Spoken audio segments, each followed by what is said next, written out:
is the foster care system broken? And if so, where is the failure point? And how can the church be an instrumental part of God's love and grace in the modern world?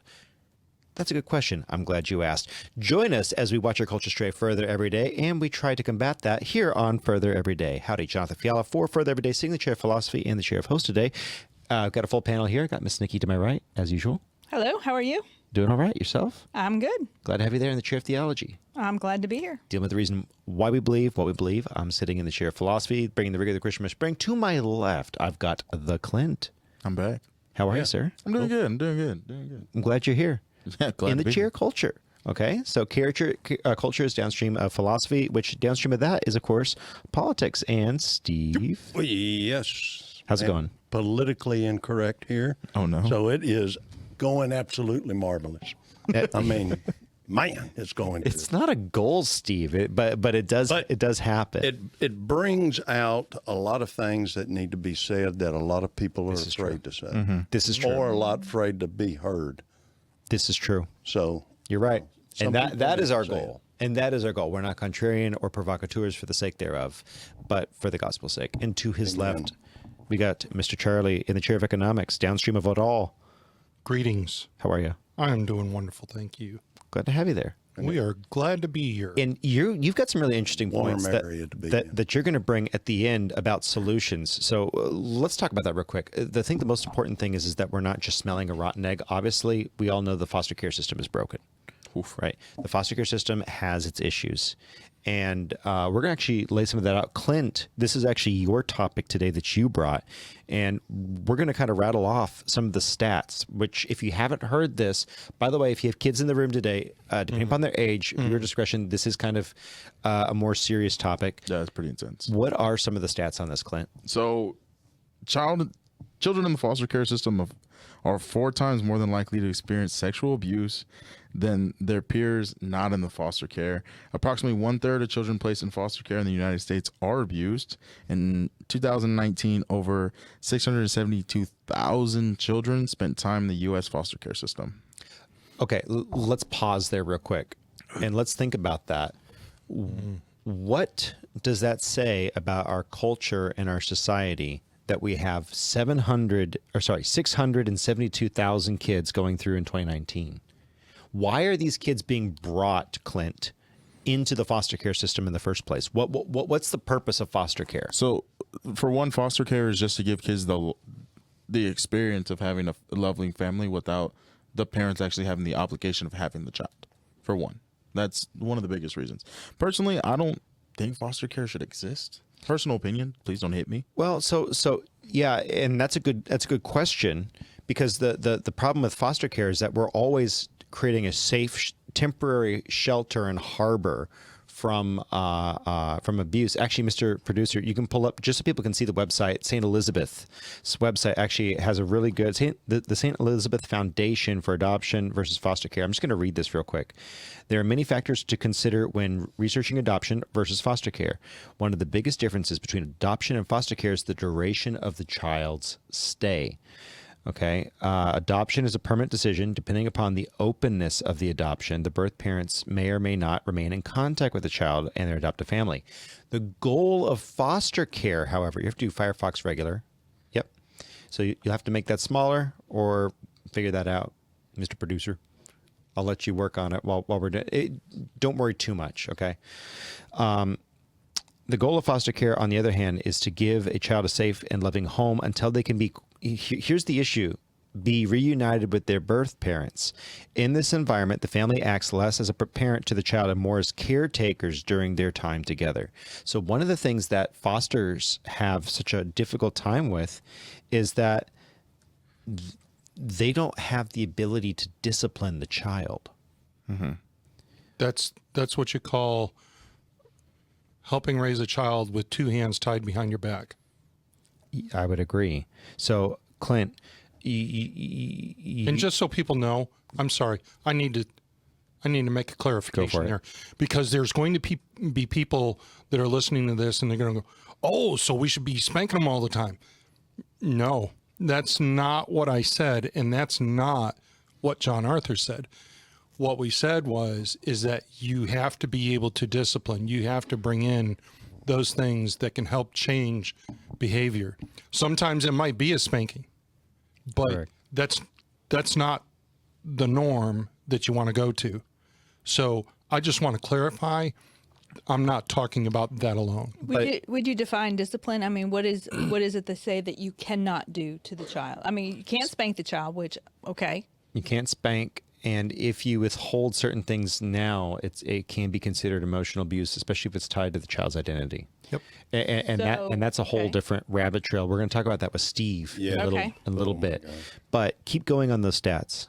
So in 2017, 2% of all confirmed child molesters cases occurred in the foster care homes. Bleep yourself out, buddy, because we just got in YouTube's good graces.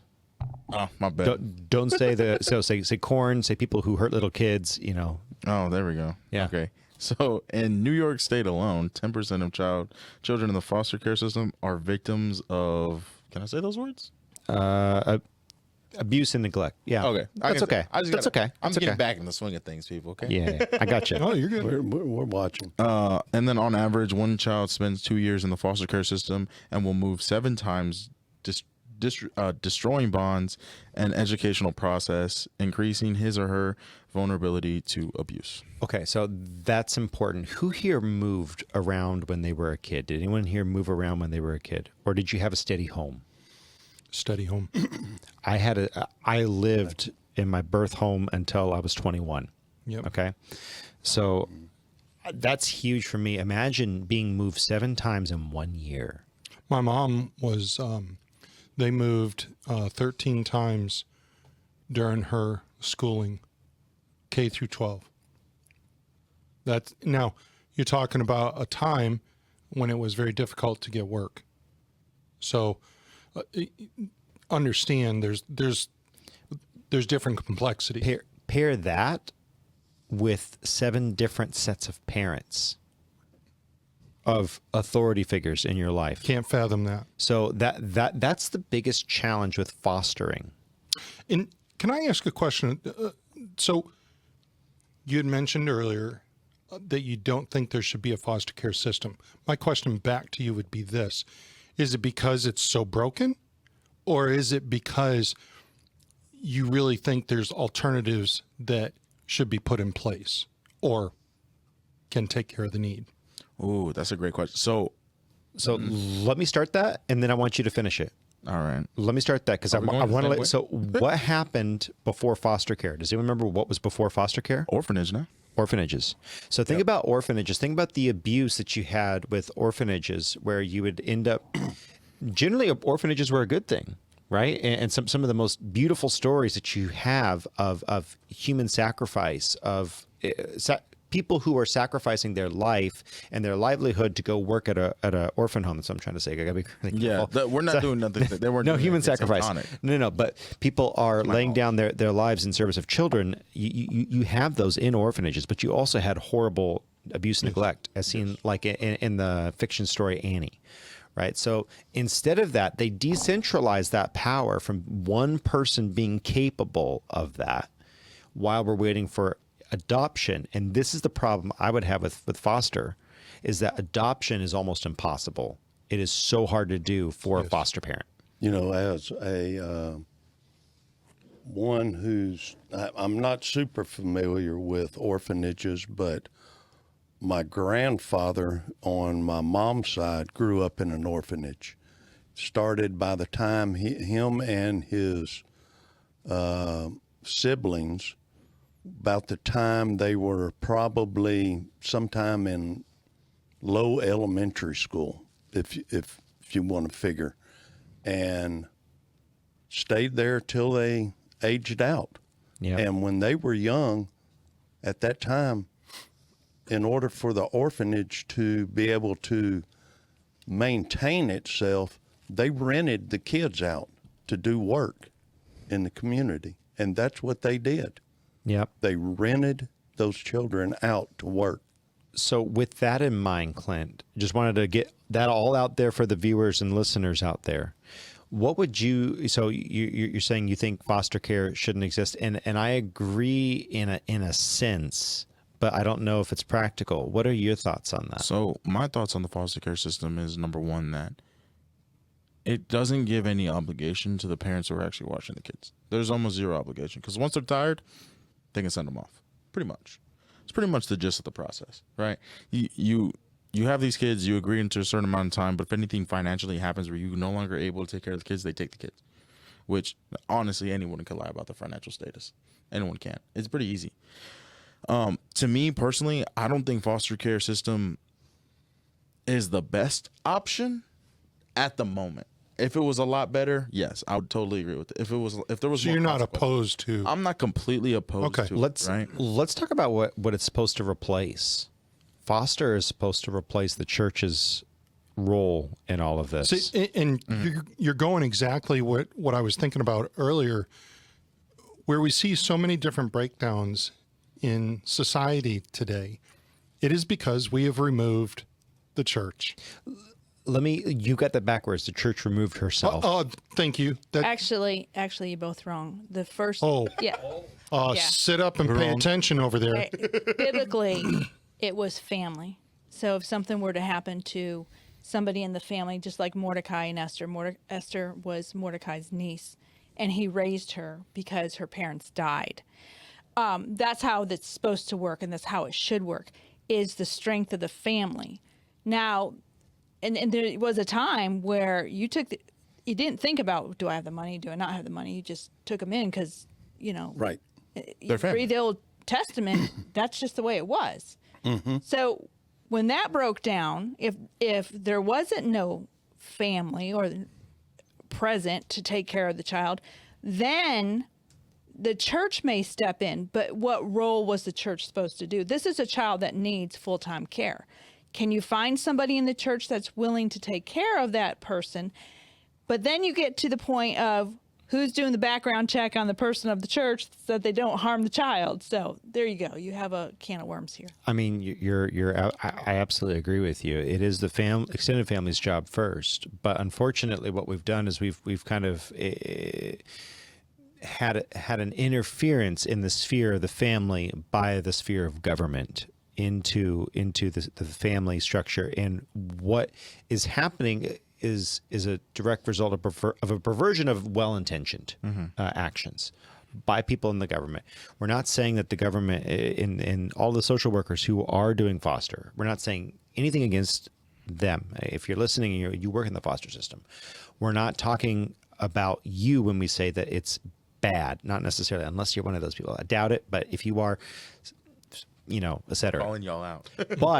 but the system in of itself is meant to do something good. Just further on down the list, you have attachment issues. You have children in foster care suffer from PTSD. In fact, even more so than war veterans, with 25% of children in the foster care system meeting the criteria of PTSD. 30 to 50% of foster care children perform below grade in school. No wonder if they're being shuttled person to person. Over 25% of former foster children have no health insurance at the age of 21. Only 30% of foster children who graduate from high school attend college.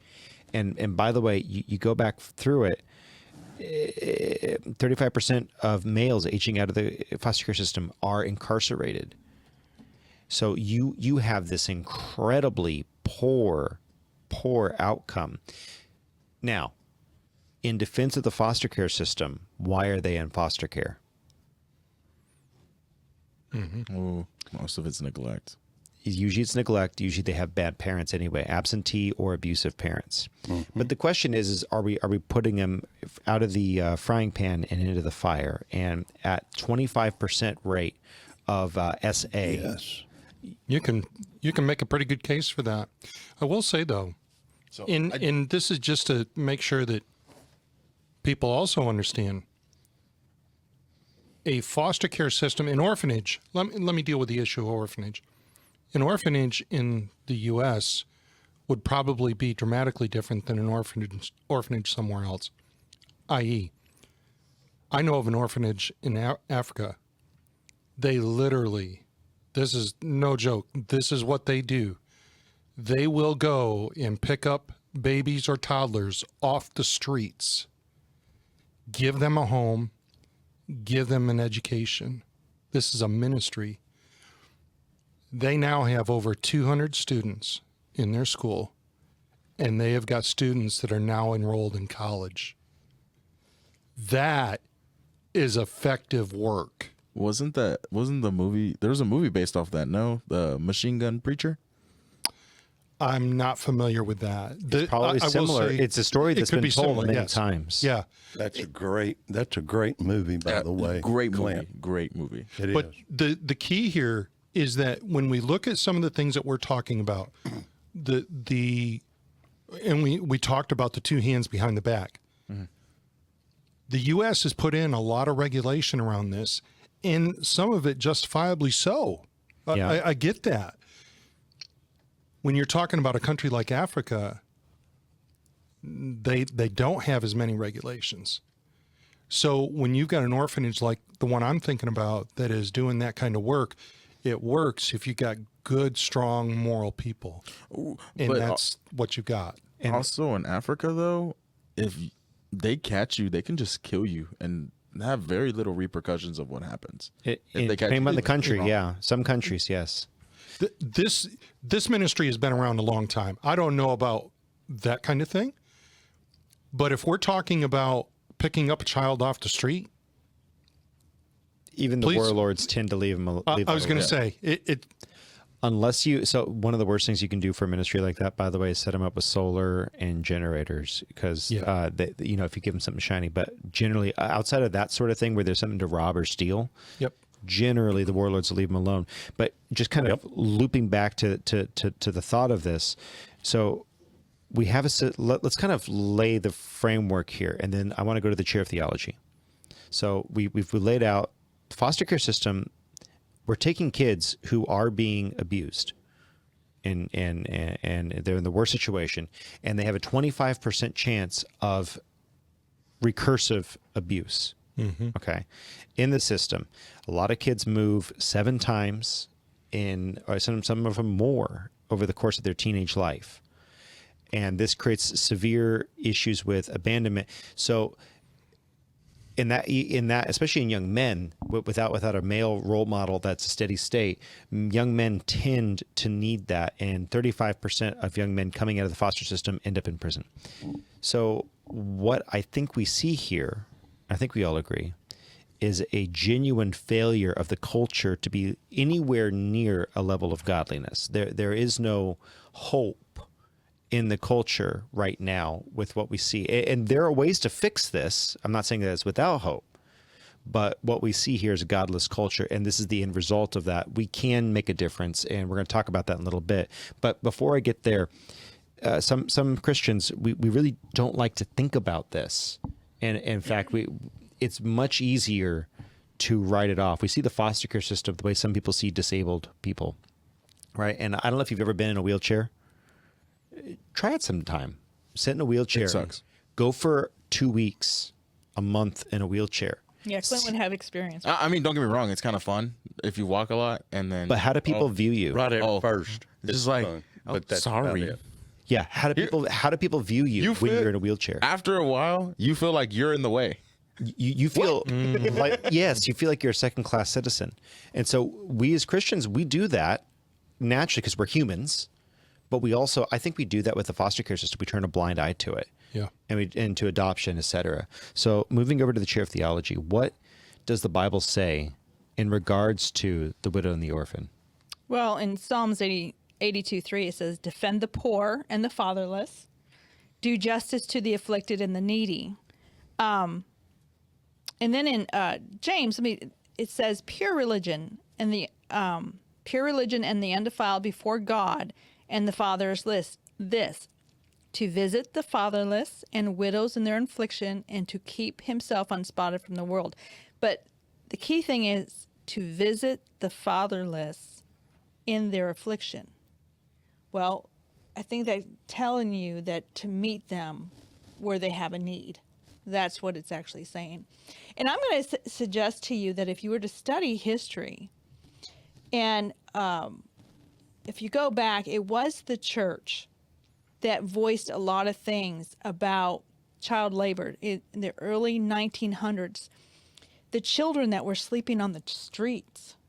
I mean, there was a big cry for the church against that. There was a cry even in the 1800s against children that were orphaned. And I think the churches did start some programs. And I think if you researched it, you would find that when some of these orphanages, the abuse was discovered in the orphanages, they thought, you know what, let's go with a foster care system. And we can start making sure we check out these parents and that this is a safe environment and things of that nature. I think it was easier than to try to keep them in an orphanage, and then this is what they were trying to do, is prevent. It was decentralization of the children, which there is a value in that. And God's word is very clear in Exodus, Exodus 22 through 24. This is these 3 verses. It says, "Ye shall not afflict any widow or fatherless child." Now, I'm not sure if he's referring to when you go to war and the children, the widows and the children who end up in that condition because of war. But he says, "If thou afflict them in any wise, and they cry at all to me, I will surely hear their cry. And my wrath shall wax hot. I will kill you with a sword, and your wives shall be widows, and your children shall be fatherless." That's what I think he's referring to. But the word of God is very clear how to take care of a child. And so when we're dealing with this, it goes back to the core family values. If our families were strong, be fewer children in the foster system, that's number one. And going back to family again, we just have to get back to the basic fundamentals that make people strong in the home and in family.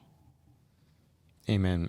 And that's something that the government has systemically worked against. Yes. Consistently since the 1960s. And we've talked about that over and over again. It's not a referendum on the welfare state and the way that the government has tried to pay the man to be out of the home, especially in black and brown families. It's not what we're talking about. But I mean, tell me I'm wrong. He's not wrong. But yeah, Clint's giving me a look for those of you on audio. But it is in truth the issue. So, but let's focus a little bit more on the philosophical side. So if we as Christians are to impact the world around us, what better way is there than to be a part of the solution for people whose lives are going through hardship? If we are going to make a difference, if we're going to be the hands and feet of Christ, whether it's foster, adoption, hospitality, or even helping out a family who is in that situation. And look, it's a lot easier to say than it sounds than to do. My family, just a note, we've had up to 4 family units living with us at any given time over the course of my lifetime. And about a third of my life, I've had people staying in our house in different situations, different conditions.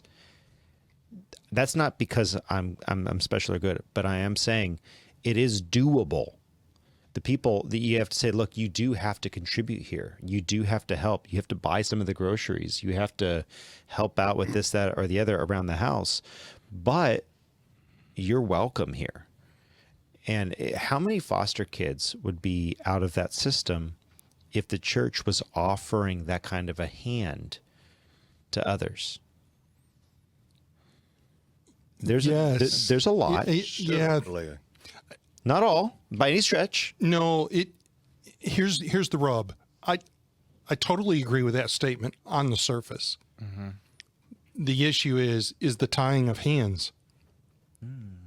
That's where it becomes very difficult. What do you mean by tying of hands? If you have someone else, if you have a whole family unit staying in your spare room. Oh, that's not what I'm talking about. A whole family unit staying in your spare room. No, that's fine. So go ahead and go towards where you're talking about, because what I think I hear you speaking to is the issue of how do I've got 5 kids as Charlie Pomeroy. Okay, I got Charlie's got 5 kids. Yep. I'm going to bring in 2 fosters who already have criminal records on their sheet. Yeah. That's where you're going, right? Actually, And she I'm going to tell you nix right it. now, It wouldn't happen. it's not happening because I'm not going to endanger. If you're talking about children that already been out there and committed crimes, I'm not going to expose my children and their safety in our home for that. I'm not going to do it because I'm responsible for those 5 children, and I cannot bring other children in that could cause harm to my children. Do you understand that? I do.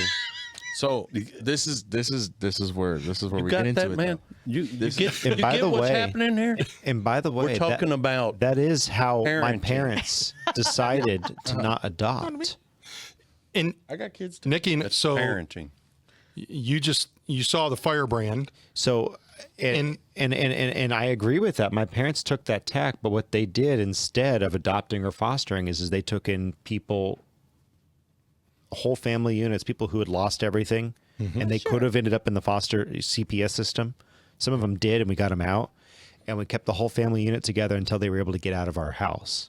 I think that's really the key thing here, because when you're talking about the foster system and you're talking about 7 times moving, that's the instability that you create that is just so dangerous.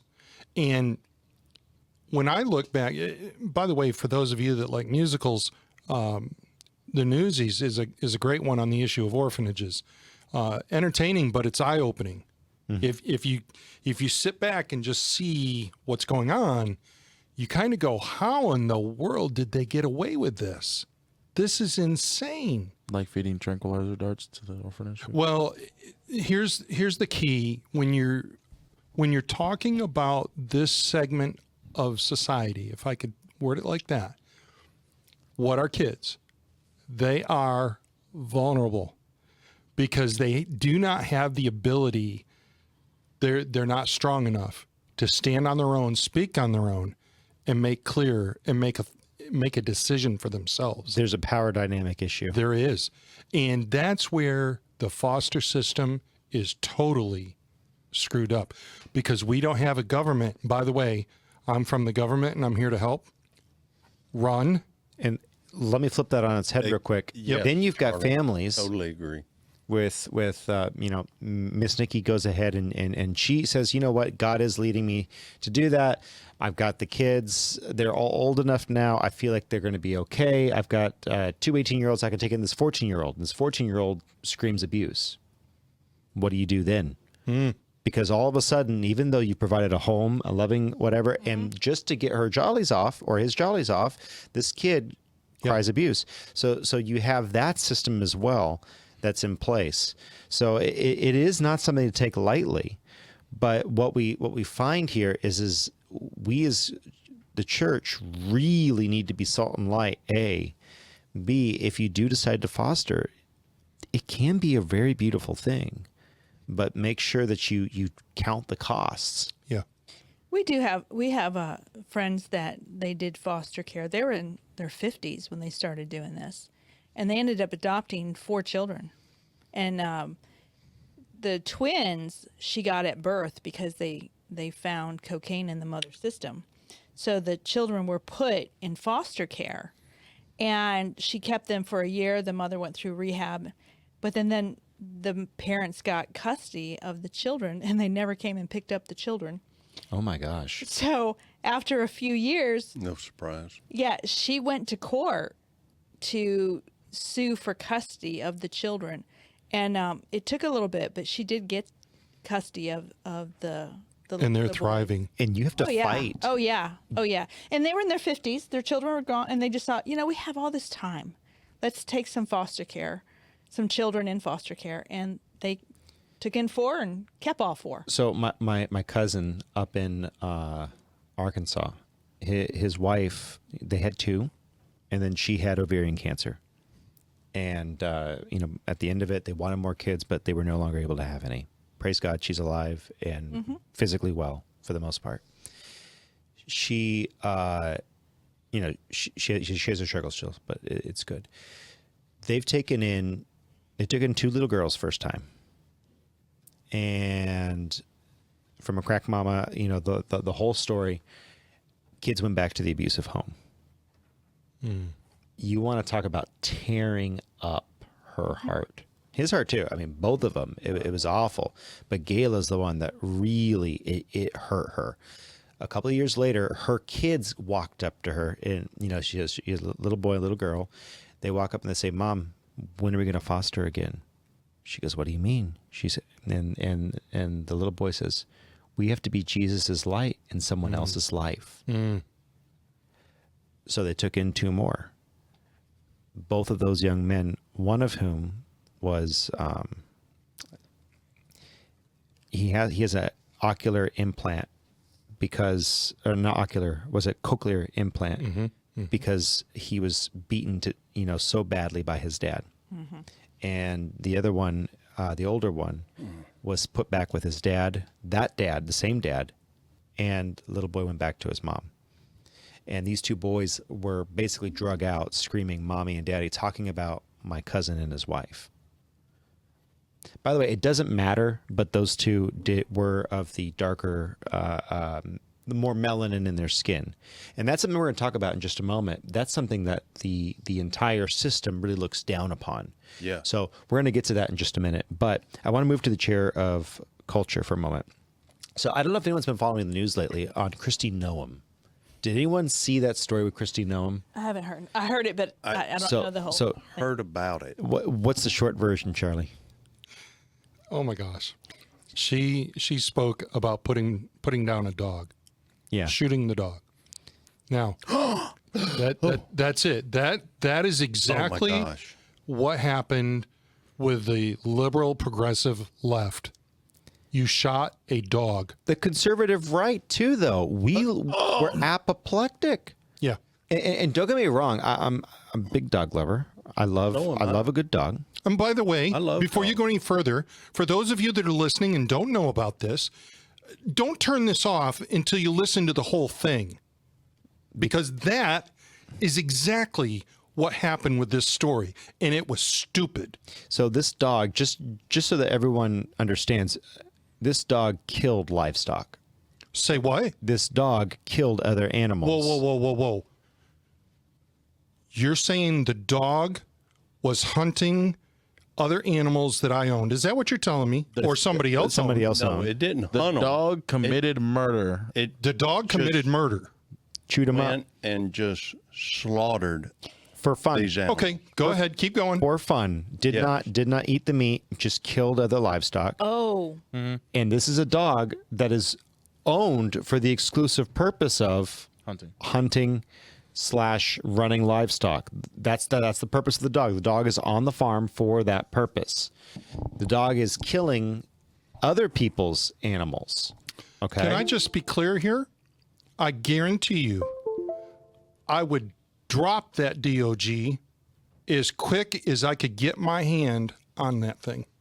And so that is the situation that we have. But everyone, including the people on the right, are so badly adversely affected about it that they turned on this governor of South Dakota.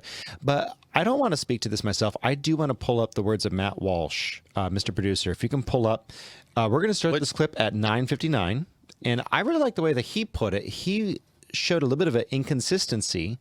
Do that with the YouTube regular capture, one please.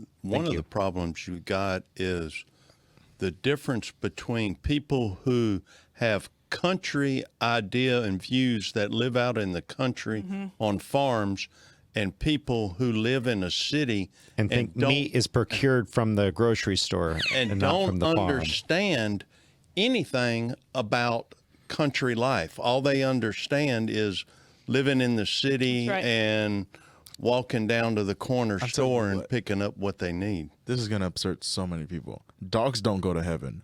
Period. If you tell me, Oh no! Don't tell me that. I can't wait for the just conversation on don't this one. tell me They made that. a So- movie about it. It has to be It true. has to be true.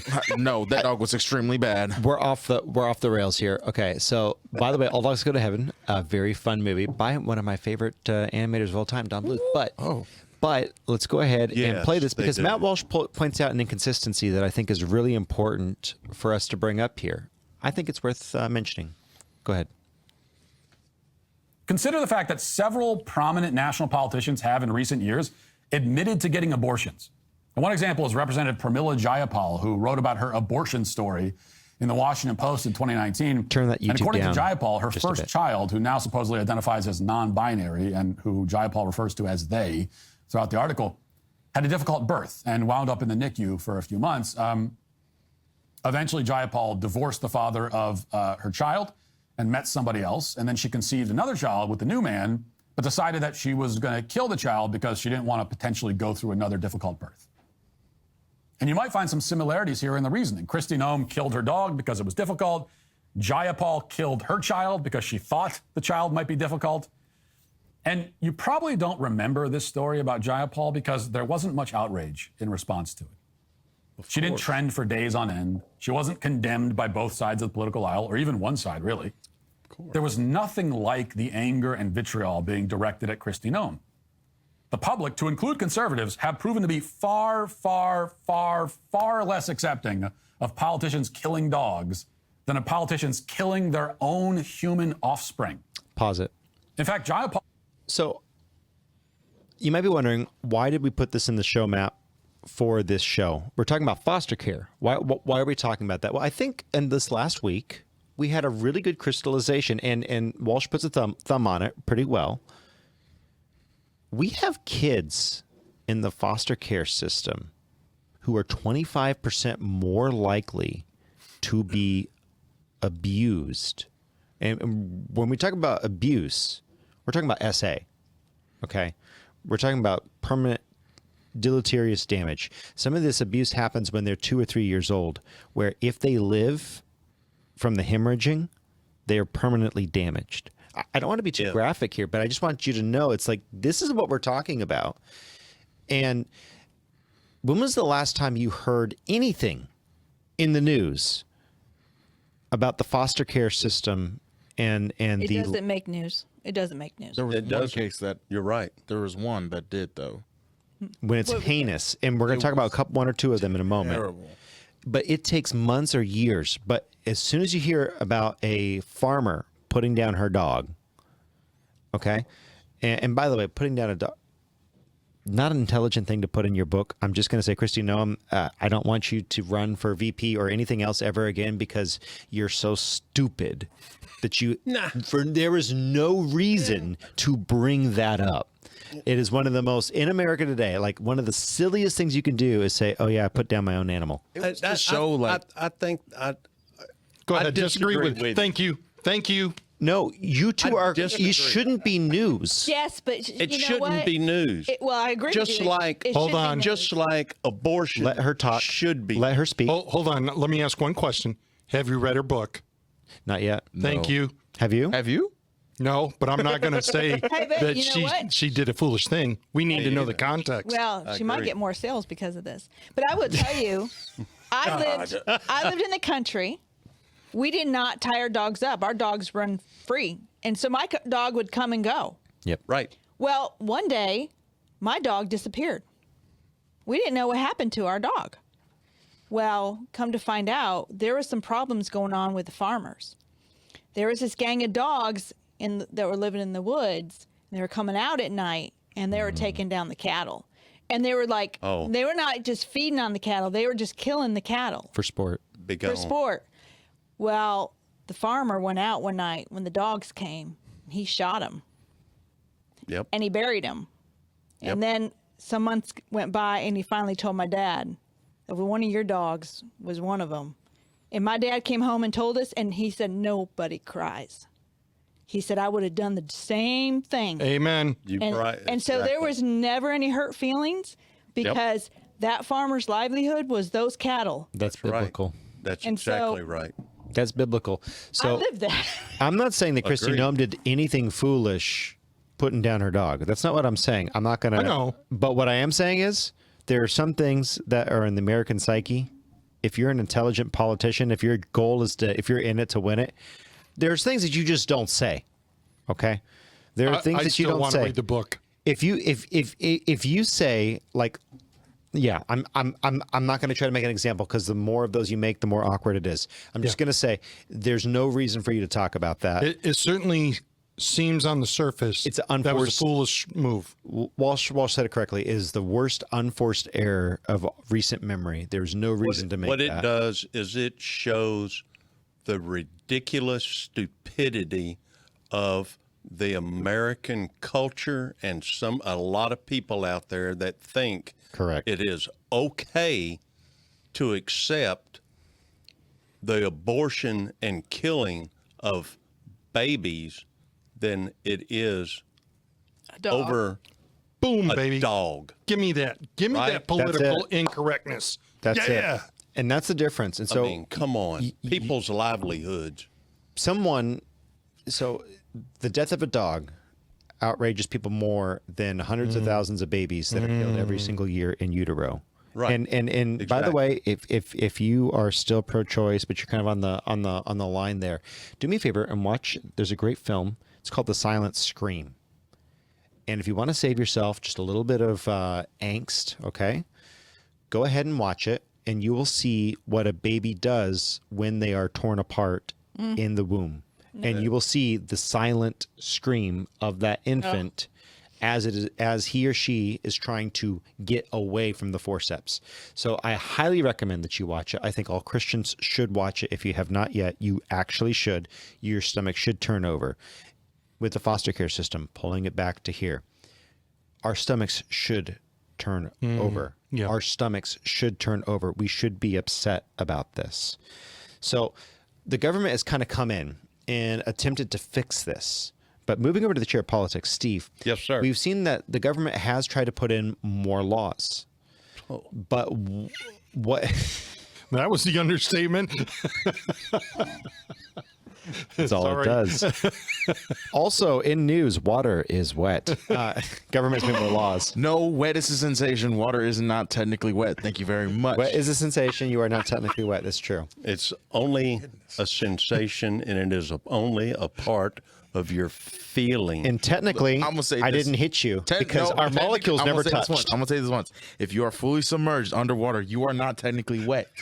Wet is a sensation. The moment you come out of being fully submerged of water is when you're technically wet.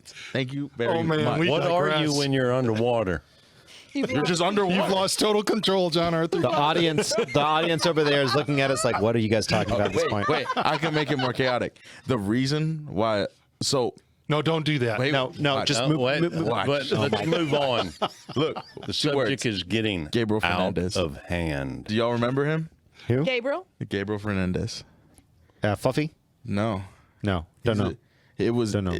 He has his own Netflix series. Okay, go ahead. In I want to say 20. Oh, you got to look it up. I thought Of it was- course. You gotta look it up. It's been forever. I think it was somebody he was brought to church. Do y'all know him? Well, let me look So, him Clint, up. so I'm he's going to a- show you where the YouTube, the watch line goes bloop. All right.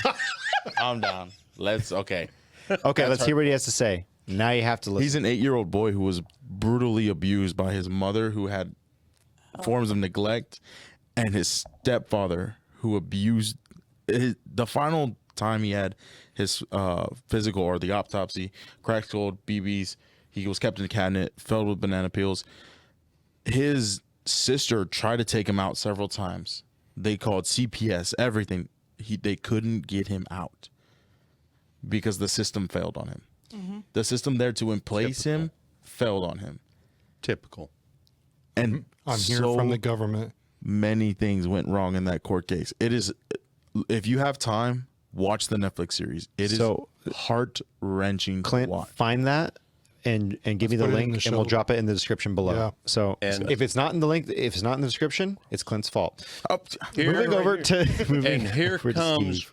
why it is one of the reasons it fails, because this is the thing that the government bases their concerns on regarding the foster care system.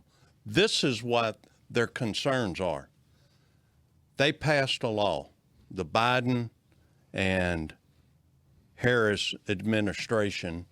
This is what they're concerned about.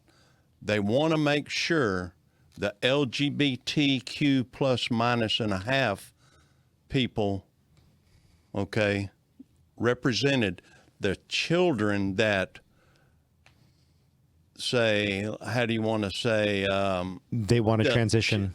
well, not just so much as transition or even just maybe identify or think they are or might possibly be. They want to place them in a LGBT family, homes. right, that is suited appropriately for their needs.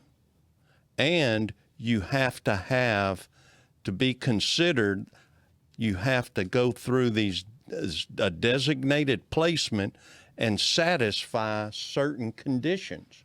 Now, this is a rule for these certain conditions and how it's set up, okay? And they're making these rules Yep. for you to be this way. But it doesn't apply to people that have a First Amendment right or people that have, say, like religious rights. It only applies to the organizations that are placing them, not the placee. I need to read up on that. That's interesting, but I'm not surprised. I mean, we are this environment that we're living in right now is to destroy the family Yes. Yes. and to take captive the children. Yes. The children are the next generation. Correct. Do you know what the motto? Oh, I don't want to get in trouble. Well, Only what you said- 1.3% of the children and the families are represented in the foster care system. 1.3%. That's all. But they have the highest rate of sexual abuse. Because Think about the that. government really is not equipped to handle this. nor do they want to. No, it's too much. They have Financially? the highest rate. Talk to the social workers and see how heavy their workload is. I'm serious. No. I think it's horrible. I think any child, biblically, every child that is conceived should be raised in a nurturing, loving I totally home agree. with a father and a mother, because the two people who made the child should love each other enough and love their family. Agree. One thing we need to go a little step further, right? I don't think we should be having sex willy nilly. Period. Well, that's a biblical There's thing. a good statement. Driving a car, if you Which- can drive a car, it means you've taken a test to say that I'm responsible enough to handle this vehicle that can kill people. But we can say, go have all the sex that you want, and it doesn't impact other people. As long as you have latex. Well, but it does. Well, there's a difference between a right and something that's a law. Right click. You have or a privilege. Being able to drive a car is a privilege. That's a right. God-given right is something where you can go out and have, sex with whoever you want. But I don't guess it's a God-given right with whoever you want. It's more like those that person who you're married to, doing it with whoever you want is sinful. That's the thing. I mean, we all know that. That's just not the way you go about it. I think That's where the children end up. And going back to something that Clint said earlier, I can understand the issue of not really wanting to have a system at all. I get that. This is probably one of the most difficult topics that you could try to tackle. And I think we are clearly seeing, and I think the transgender issue is probably another one that's right up there. you can see how difficult this is, because who is it affecting? I just think it's so difficult.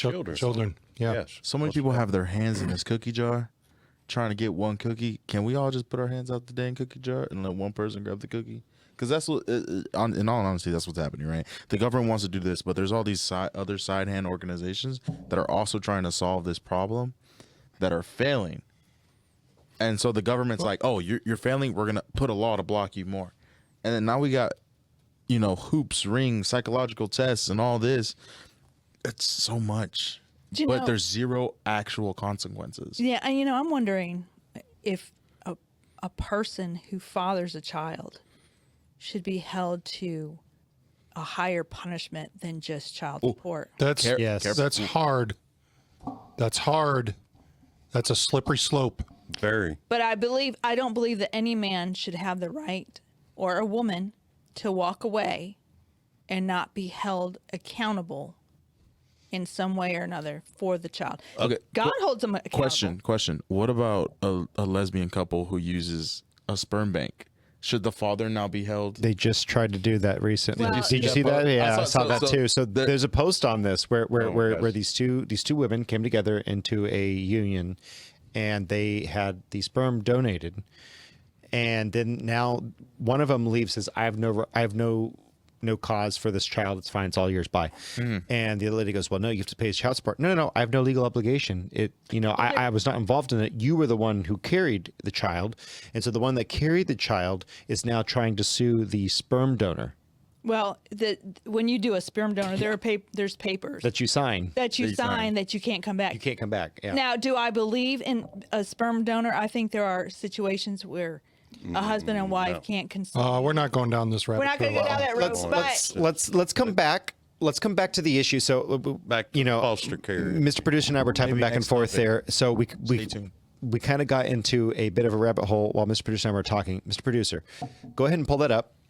There are consequences, by the way, to affirmative action for fosters, where you are focusing on the foster situation purely from the perspective of, I want to have a certain diversity group, specifically people who do stuff like this.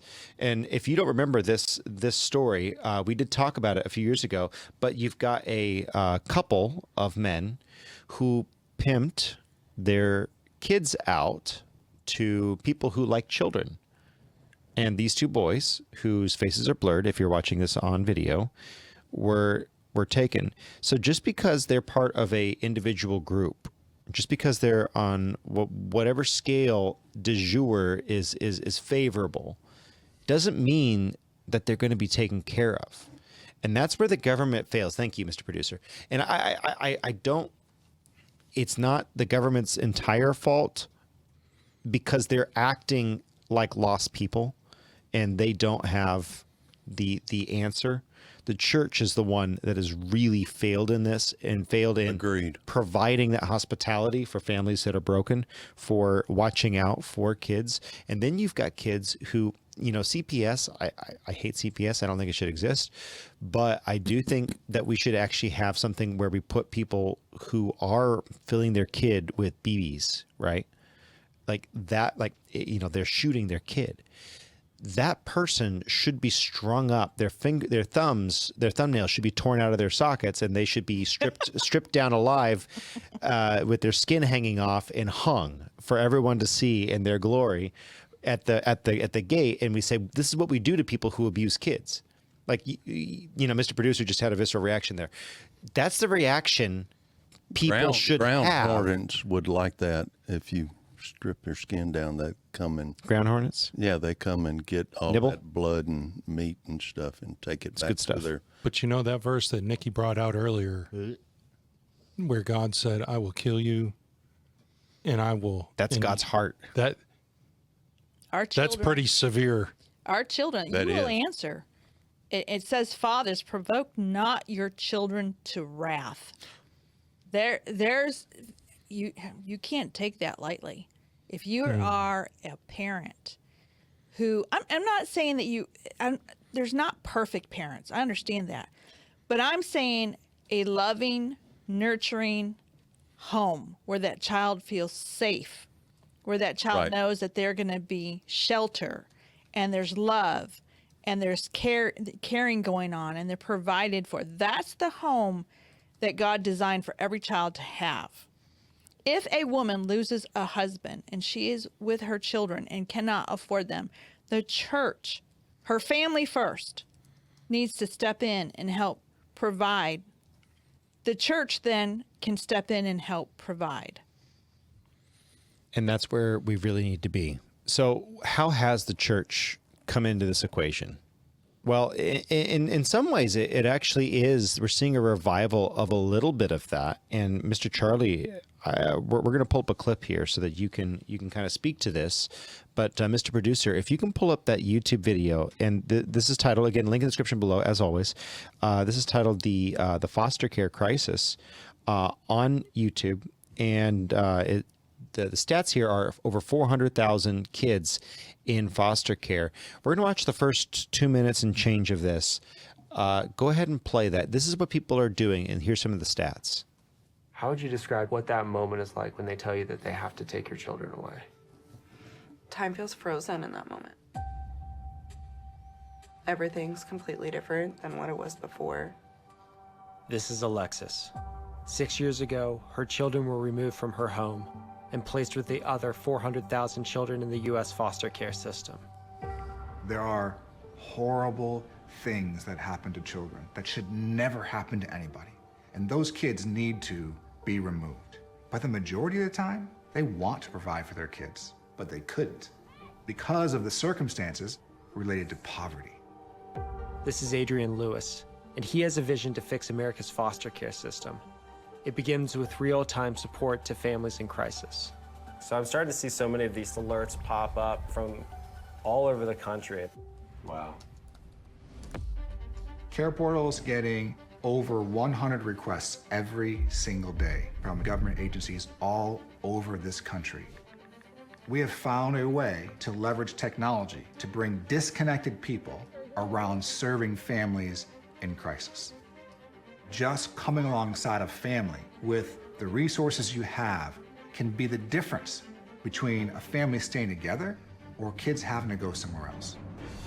Adrian's project is incredibly ambitious, but could an app actually be the missing ingredient in keeping these families together?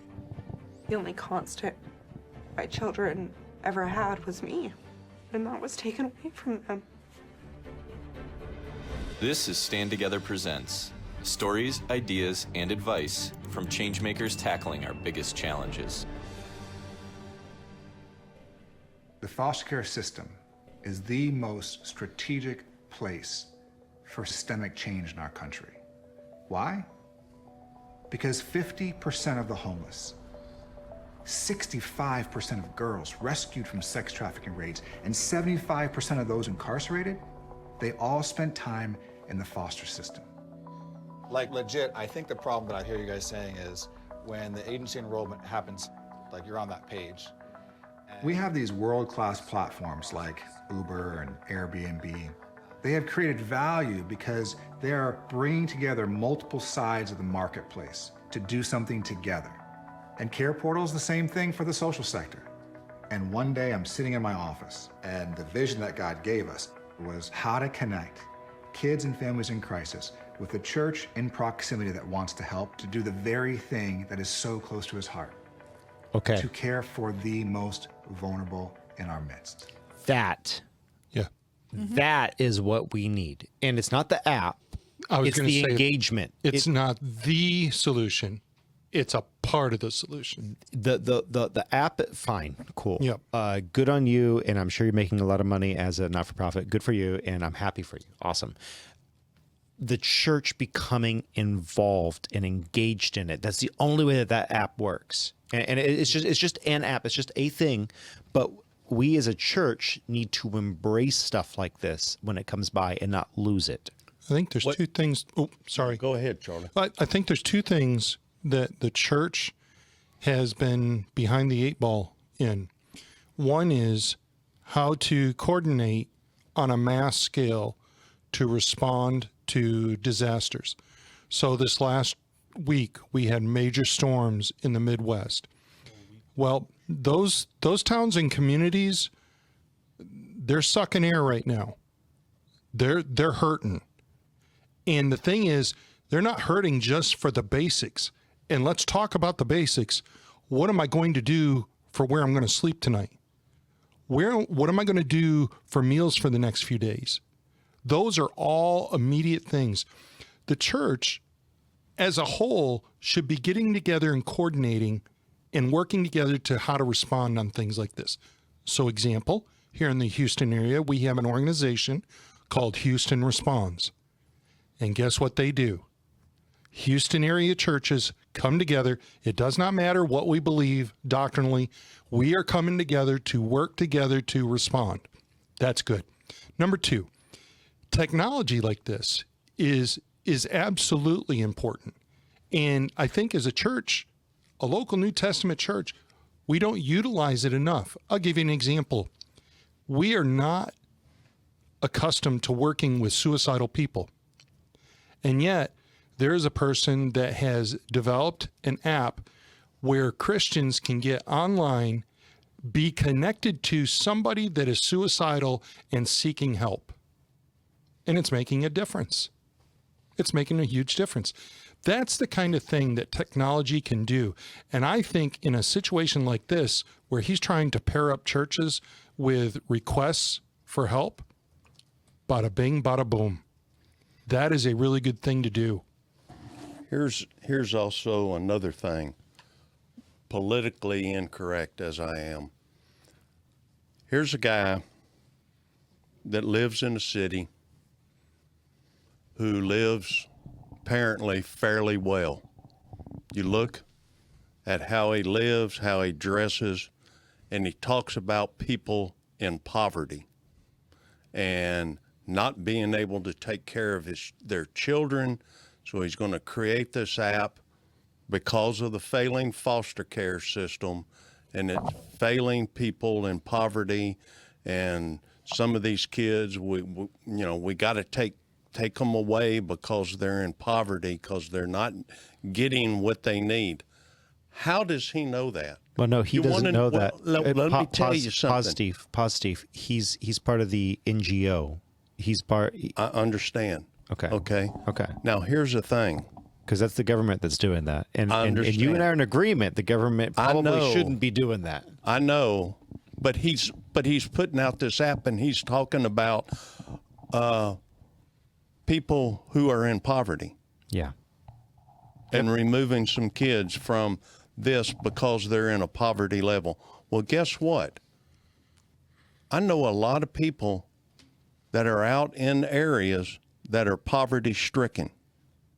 I've met these through events that I've done and know these people, okay? And they live on land that most people would be going and would love to be able to buy, but they have 20, 30, 15, 40 acres. They're land rich, but they're not home rich, and they're not monetarily money in the bank rich. But you know something? They take care of their children a lot more than you realize. They've got a farm, they raise animals, their children are fed, but they may be in poverty, and people that live in areas that have a lot think that these people don't have nothing. But you know something? These people think and believe they have a lot, and you know something? They do. They have a lot, man. A lot more than a lot of people believe. You're speaking to the issue of foster care being sometimes the first option when it shouldn't have been an option in the first place. Yep. And I wholeheartedly agree with you, because you have a lot of these people who, if they only, they can take care of their kids. They can take care of their kids, and we take them away. I've got a great case study of this. One of the things, by the way, link in the description below for PragerU. PragerU does a video on this. Is the foster care system racist? And they laid it out very well. Yes, in a lot of ways it is, actually. And it definitely hates white people being involved because it's colonialism. I've got a family friend of mine, one of my best friends, his 2 siblings are adopted Haitian kids. Awesome kids, awesome family. They're adopted, not foster. You might be saying, why am I bringing this up? The social worker decided to yank the boy out of the family because she didn't approve of white people having a Haitian child adopted by them. And so the first time that he ever had disciplinary issues in school or what have you, and you know, I'm not going to get deep into the story. It's something that would never, ever cause a family to be separated because it was that issue, and the woman brought it up in the court case. We got that kid back into his family. He loves his family. That was not the issue. But because the system decides to operate on the level of God, instead of just punishing wrongdoing, if you beat your kid, you know, Clint and I were talking about this. I think it's perfectly fine. By the way, this is biblical. You had 3 punishments. You had death penalty in rare cases. You had restitution. You had to pay money back for whatever you did wrong. 5-fold, 7-fold, or 2-fold, depending on what it was. Or you got a public beating. I'm all in the favor of, if there are broken ribs on a kid from a beating, however many times you hit the kid, Bruno gets to hit you. If you broke bones, we're going to break your, if you cracked a pelvis, we're going to crack your pelvis. We broke your femur, or you broke your kid's femur, we're going to break your femur. You know what would be interesting? Yeah. It would be interesting to see what the recidivism rate is for countries that do canings, public canings. It's low. Singapore is the best example of that. They do public canings, but then and it's like a 39 lashes type of deal where you're not allowed to have more than X amount. But if you spit gum onto the sidewalk, you will be beat in public. They will tie you up and they'll beat the crap out of you. You want to know what Singapore streets look like? Pretty clean. You can eat off them things. They're clean. You want to know what happens when you start to brutalize abusers? Those numbers are going to go down. The problem is twofold: lack of godliness and a lack of godly morality in the justice system. Totally agree. So there's things that you can do. You can get involved with the interpersonal level. We can always talk about, well, we need to win the next election cycle. Okay, cool. What are you going to do tomorrow? Right. Is there a family in your area that needs help, needs a father figure? Even if it's like someone who's fostering and they just need someone around that kid to give them one extra plank of stability. Maybe you can't foster because you're worried about your kids or you can't afford it. Whatever it is, that's fine. Support the people who are on the front line, however you can. You know, there's a great book out there, The Gospel Comes with a House Key. It's a story of this lady who was a lesbian, who was living a crazy lifestyle. She fell down on hard times. This family took her in, gave her the spare room. They said, we don't agree with your lifestyle. We'd rather you not bring your girlfriends here. We're Christians, but we're going to offer this to you because you've asked for help. She became a Christian. And you know what? Her life radically transformed. And again, it comes down to they came and met her. They started with her needs and then worked to the need for Christ, just as Christ always did. Yep. So wherever you are, whatever you're finding, make sure that you're going in that direction. Final thoughts going around the room. Well, I just believe that the problem starts with the family. And I think we need to develop a environment where family becomes so important that people are willing to fight and sacrifice for their family. And I think, you know, if anything happened to one of my children and my grandchildren were left without their parents, I would take them in. I mean, that's just not even, that's not even a question. That's not even, we won't have to sit down and have to even talk about it. My grandkids are not going to anybody else. But I've done it. Although you're not rich, you know, you're not Scrooge McDucking into a money bin full of coins.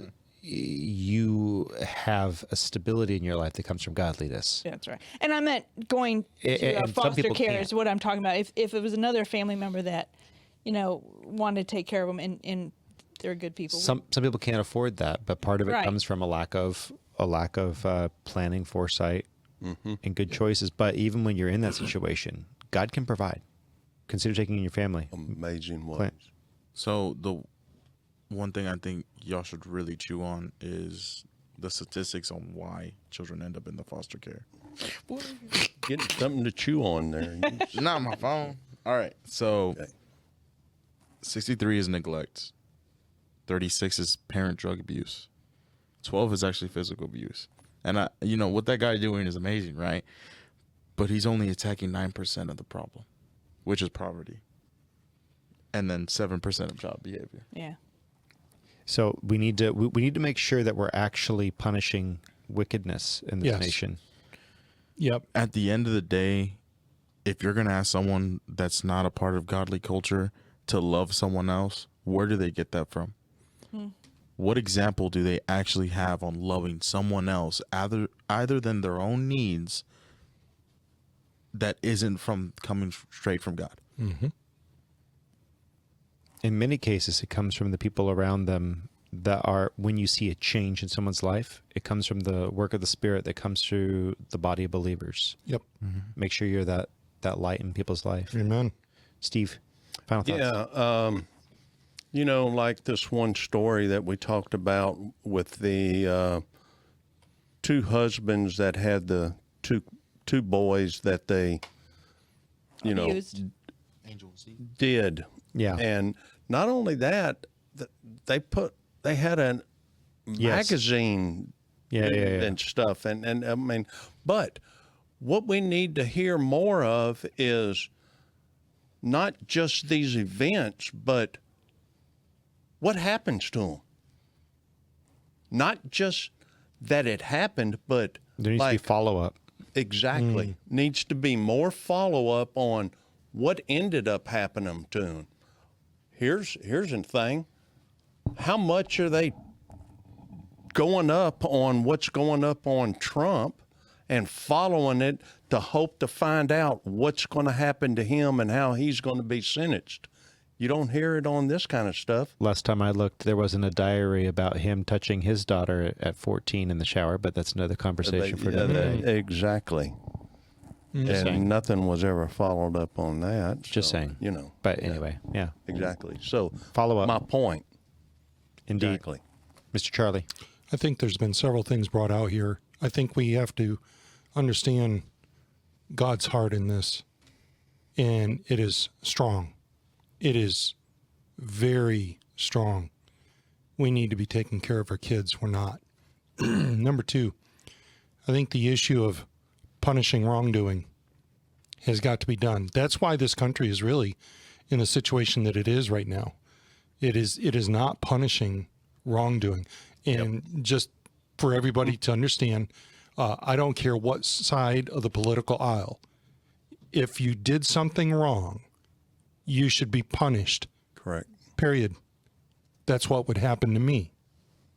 So, and then number three, I think as a church, there's different ways that we can get active in this. I'll be honest with you. I am for the guy doing the app. It's a help. It's not the solution. It's just a thing. It's a part. It's a tool. That's what I want to bring out there. When I see what apps like that are able to help people that are suicidal, that's really helpful. It's a good step. It is a good step. I can but see that. I would like to see the church become more conscientious about it. Amen. Just conscientious. Let's get started thinking about it. And we've always got creative people inside the church. Boy, you're not kidding. Churches can do things differently that are effective where they're at. Amen. So just remember to embrace whatever God is putting in your heart, in your life, in your way, whether that is to foster, to adopt, to host someone at your house, or to be that godly influence in the family of someone who is doing that. Yep. If you like this podcast, What's wrong with you, you bigot? Get out of here. No, thank you for being here. We appreciate you. We love you, you wonderful bigots.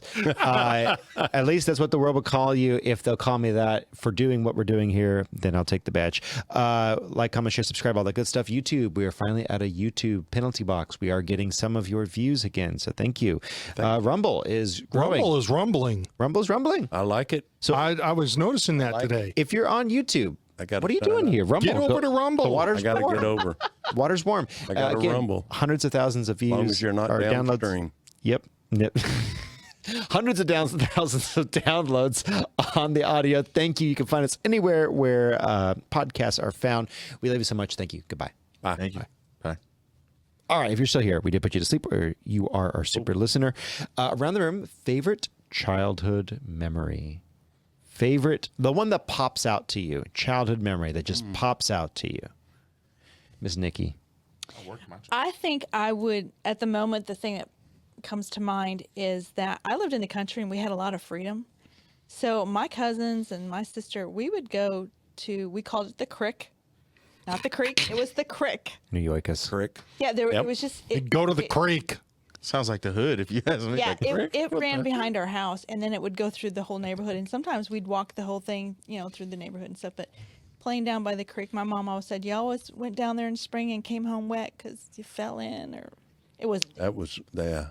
Building model trains with my dad. Model train sets. That was just in general, all of those little memories, really fun. That's pretty good. Stupid fun. What age are you talking about with childhood memory? Sub 18, okay? Sub 18. Sub 18. Perfect. So, me and my siblings, we loved when our parents forgot, we'd throw water at each other. Throw water in at the each other. house. Okay, you say that, and that's the thing. Okay, so me and my siblings would do that, people do and we would paint. make sure we'd clean the house, right? Because we had tile, so we make sure to clean the house before the parents came home. I was always a little bit more Adventurous. Watering? Yes.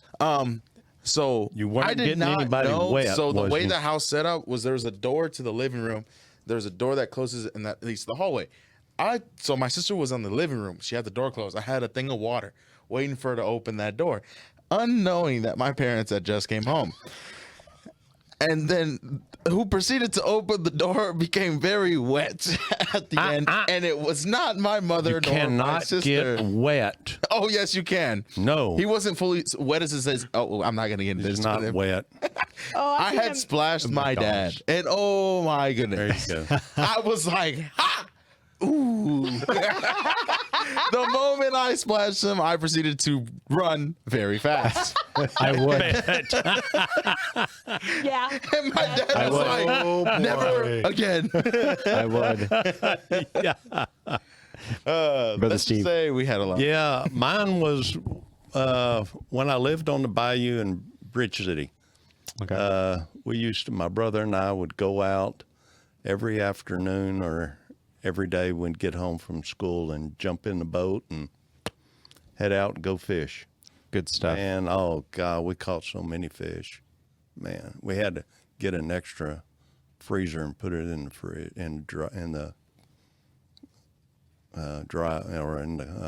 in the freezer.